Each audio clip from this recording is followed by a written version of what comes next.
ખેડૂત ભાઈઓ, આપણે તલના પાક પર નિયમિત રીતે ચર્ચા કરતા રહ્યા છીએ. પાકના ઉત્પાદનથી માંડી અને બજારની પરિસ્થિતિ, સાથે સાથે બજારનું કદ અને આંતરરાષ્ટ્રીય વેપાર અને દુનિયાના બીજા દેશોનું પોતપોતાનું ઉત્પાદન અને ઉત્પાદન કરનારા દેશોની બજાર સાથેની જોડાયેલી માનસિકતા, ભાવોને લઈને આ બધા મુદ્દાઓ ઉપર આપણે ચર્ચા કરીએ છીએ. પણ કાળા તલ જે છે એના ઉપર પણ ચર્ચા થાય એવી માગણી, એવી સૂચનાઓ આપણને આપણા કેટલાક દર્શકો તરફથી છેલ્લા ઘણા દિવસોથી મળી રહી છે. એટલે આજે આપણે જે ચર્ચા કરીએ છીએ એ આપણા કાળા તલ પર ચર્ચા કરીએ છીએ. કાળા તલની વર્તમાન બજારથી લઈ અને એકંદર બજારનું કદ અને બજારના કદના હિસાબથી આપણે જોઈએ તો ઉત્પાદન, વેપાર અને આગામી સમયમાં બજારમાં કેવી અસર થઈ શકે, આ અગત્યના મુદ્દાઓ ઉપર જ્યારે આપણે ચર્ચા કરીએ છીએ ત્યારે આજના આપણા આ એપિસોડમાં, આ વિડીયોમાં આપ સૌ દર્શક મિત્રો અવશ્ય બન્યા રહેજો. નમસ્કાર ખેડૂત મિત્રો, જય કિસાન, જય ભારત. ખેડૂત ભાઈઓ, આપણા કાળા તલ એટલે તલના વર્ગમાં એક સૌથી સારો વર્ગ, સૌથી બેસ્ટ વર્ગ. અને કાળા તલ એટલે આખી તલની જે કાંઈ સાંકળ છે, જે સફેદ તલ આપણે જોતા હોઈએ, વાવતા હોઈએ, સાથે સાથે આપણે જે લાલ તલનું ઉત્પાદન કરતા હોઈએ અને કાળા તલનું ઉત્પાદન કરતા હોઈએ, તો એમાં કાળા તલ ક્વોલિટીના હિસાબથી એકંદર બાકીના બધા જ તલની સરખામણીમાં સારા ગણાય છે.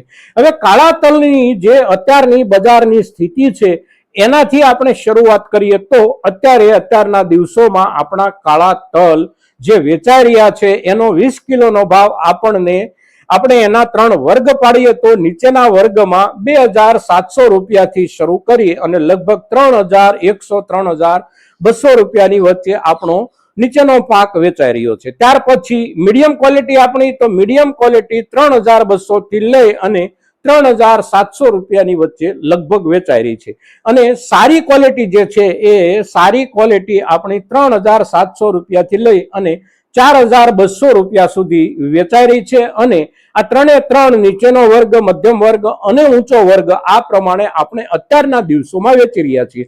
પણ આ પાક જે કોઈ ખેડૂતો પાસે આ વર્ષની સિઝનમાં પકવેલો છે અને સંગ્રહિત છે, આ ખેડૂતો માટે એક ચિંતાનો વિષય હોય છે કે અત્યારે પાક જે કાંઈ સંગ્રહિત રાખ્યો છે એના ઉપર આગળના સમયમાં બજાર ભાવના હિસાબથી આપણને વધારો મળી શકે, નોંધપાત્ર સુધારો ભાવમાં આવે અને આપણને વધારો મળી શકે એવા સંજોગો છે કે કેમ? તો સૌથી પહેલા આપણે કાળા તલનું ઉત્પાદન અને કાળા તલના બજારને સમજવાનો પ્રયાસ કરીએ તો કાળા તલ એક એવી ઉપજ છે કે એ બહુ મોટા પાયે આખી દુનિયામાં ક્યાંય પણ નથી વવાતા. સૌથી વધારે વવાતા હોય તો આપણા દેશમાં વવાય છે. અને આપણે જે કાંઈ વાવીએ છીએ એમાંથી મોટા ભાગના ઉત્પાદનનો ઉપયોગ આપણા દેશની અંદર જ આપણે કરીએ છીએ. એનું કોઈ સ્વતંત્ર આંતરરાષ્ટ્રીય બજાર નથી. સફેદ તલનું જેવી રીતે એક સ્વતંત્ર આંતરરાષ્ટ્રીય બજાર છે, એવું કાળા તલનું કોઈ આંતરરાષ્ટ્રીય બજાર નથી. આપણા દેશની અંદર આપણે જેટલો માલ પક્યો કોઈ પણ સિઝન દરમિયાન કાળા તલની જે ઉપજ આવી એની સામે આપણા જ દેશના કયા વિસ્તારોમાં કયા કારણોસર માંગમાં વધારો થાય છે કે માંગમાં ઘટાડો થાય છે એના જ આધારે આપણને કાળા તલના ભાવો મળવાની સંભાવના રહેતી હોય છે. વૈશ્વિક બજારના ચિત્રમાં કાળા તલની બહુ હાજરી ક્યાંય નથી. કોઈ દેશમાં નાના મોટા વેપારો થતા હોય એક દેશથી બીજા દેશની વચ્ચે, તો એ બહુ ગૌણ માત્રામાં એટલે કે બહુ ઓછી માત્રામાં એના વેપારો થાય છે અને એનો ઉપયોગ પણ દુનિયાના બાકીના દેશોમાં બહુ ઓછા પ્રમાણમાં થાય છે.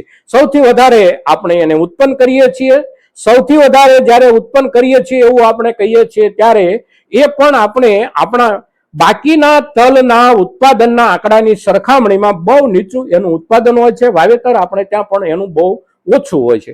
એટલે કાળા તલ એક એવી ચીજ છે, એવી ઉપજ છે કે એને આંતરરાષ્ટ્રીય બજાર સાથે બહુ જાજી બાજુથી આપણે જોડી શકીએ એવું નથી. એટલે અત્યારના સમયમાં કાળા તલના આપણને જે ભાવ મળી રહ્યા છે, આ ભાવ જે કોઈ ખેડૂત તરીકે આપણને આપણી ક્વોલિટીના પ્રમાણથી આપણને વ્યાજબી લાગતા હોય તો અત્યારના સમયમાં આપણી પાસે જે કાંઈ સંગ્રહિત માલ હોય એમાંથી આપણે કેટલોક માલ વેચવાનો અત્યારે નિર્ણય કરી શકીએ છીએ. આગામી સમયમાં सीजन જ્યારે આવવાની શરૂઆત થાય એટલે કે એની વપરાશની સીઝન આવવાની શરૂઆત થાય, ખાસ કરીને શિયાળાના સમયમાં નવેમ્બર મહિનાથી લઈ અને ફેબ્રુઆરી મહિના દરમિયાન આપણા દેશની અંદર તલમાંથી બનતી વિવિધ ખાદ્ય પદાર્થની ચીજ વસ્તુઓમાં કાળા તલ મોટા ભાગે વપરાય છે અને કેટલીક જગ્યાએ ઔષધીય તેલના રૂપમાં પણ આપણે એને વાપરીએ છીએ.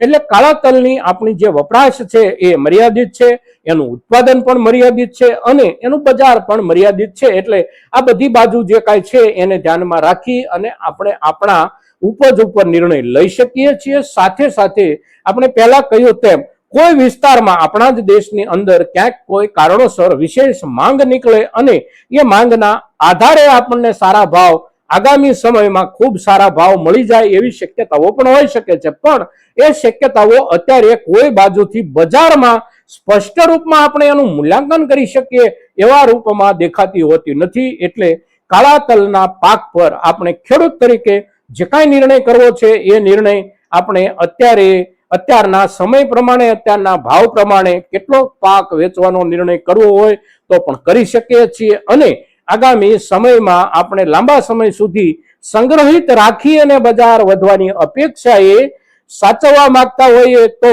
એવો નિર્ણય કરવો હોય તો એ નિર્ણય માટે પણ અત્યારે બજાર તરફથી આપણને કોઈ પ્રકારના સંકેતો મળે એવી કોઈ સંભાવના નથી. માત્ર ને માત્ર ખેડૂત તરીકે આપણે જોખમ કરી શકીએ છીએ અથવા તો અત્યારના બજાર ભાવ પ્રમાણે આપણી ઉપજનો આપણે નિકાલ કરી શકીએ છીએ. મિત્રો, કાળા તલની સ્થિતિ, કાળા તલનું બજાર, કાળા તલના બજાર સાથે જોડાયેલા પરિબળો, આ બધી ચર્ચા જ્યારે આપણે કરીએ છીએ ત્યારે મહત્તમ ખેડૂતો સુધી આપણી આ ચર્ચા પહોંચે એ ખૂબ જરૂરી છે અને તેથી એને માટેના આપ સૌના તરફથી પ્રયાસો થાય એવી અપેક્ષા સાથે જય કિસાન, જય ભારત.